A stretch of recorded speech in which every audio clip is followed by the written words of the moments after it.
ओम नमो भगवते वासुदेवाय।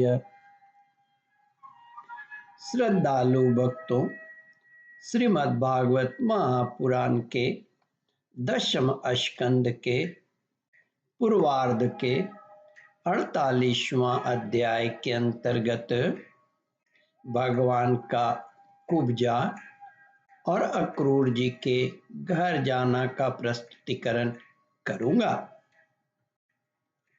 इसके पूर्व जहां तक आप कथा श्रवण कर चुके हैं उसके आगे का प्रस्तुतिकरण करता हूं। श्री सुखदेव जी कहते हैं, परीक्षित, इस प्रकार भक्त अक्रूर जी ने भगवान श्री कृष्ण की पूजा और स्तुति की। इसके बाद भगवान श्री कृष्ण ने मुस्कुराकर अपनी मधुर वाणी से उन्हें मोहित करते हुए कहा। भगवान श्री कृष्ण ने कहा, तात, आप हमारे गुरु, हितोपदेशक और चाचा हैं।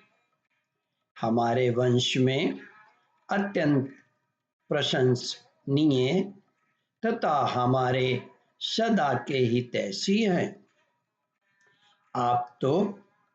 हम तो आपके बालक हैं और सदा ही आपकी रक्षा, पालन और कृपा के पात्र हैं। अपना परम कल्याण चाहने वाले मनुष्य को आप जैसे परम पूजनीय और महाभाग्यवान संतों की सर्वदा सेवा करनी चाहिए। आप जैसे संत देवताओं से भी बढ़कर हैं, क्योंकि देवता में तो स्वार्थ रहता है परंतु संतों में नहीं। केवल जल के तीर्थ, नदी, सरोवर आदि ही तीर्थ नहीं हैं। केवल मृत्तिका और शिला आदि की बनी हुई मूर्तियां ही देवता नहीं हैं। चाचा जी, उनकी तो बहुत दिनों तक श्रद्धा से सेवा की जाए तब वे पवित्र करते हैं, परंतु संत पुरुष तो अपने दर्शन मात्र से पवित्र कर देते हैं। चाचा जी, आप हमारे हितैषी, सुहृदय और सुहृदयों में श्रेष्ठ व्यक्ति हैं। चाचा जी, आप हमारे हितैषी, सुहृदयों में श्रेष्ठ हैं। इसलिए आप पांडवों का हित करने के लिए तथा उनका कुशल मंगल जानने के लिए हस्तिनापुर जाइए।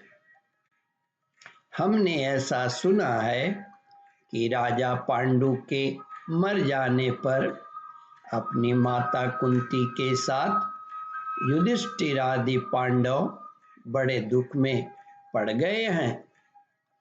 अब राजा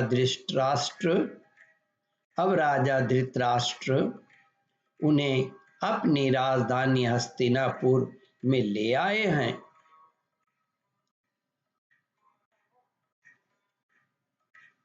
और वे वहीं रहते हैं। आप जानते ही हैं कि राजा धृतराष्ट्र एक तो अंधे हैं और दूसरे उनमें मनोबल की भी कमी है।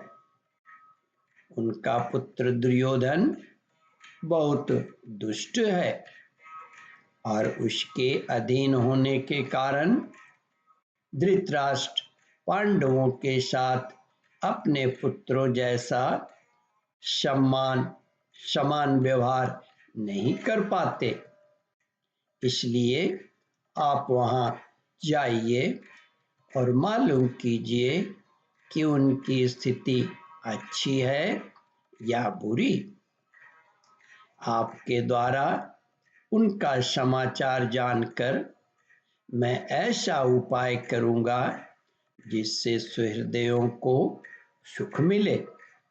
सर्वशक्तिमान भगवान श्री कृष्ण अक्रूर जी को इस प्रकार आदेश देकर बलराम और उद्धव जी के साथ वहां से अपने घर लौट आए।